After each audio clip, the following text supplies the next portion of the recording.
আসসালামু আলাইকুম। সবাইকে স্বাগত জানিয়ে শুরু করছি আজকের সংবাদ।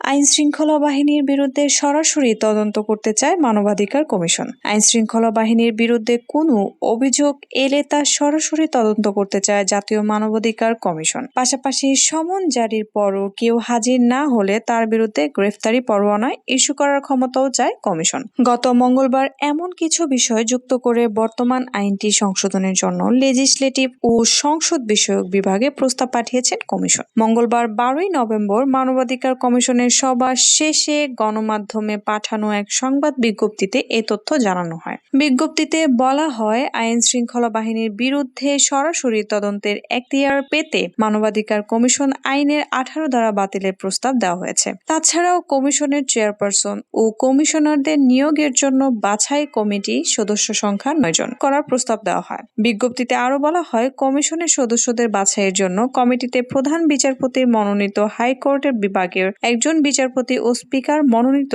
সুশীল সমাজের একজন প্রতিনিধি রাখার সুপারিশ করা হয়েছে। আজ এই পর্যন্তই। ভালো থাকবেন। আসসালামু আলাইকুম।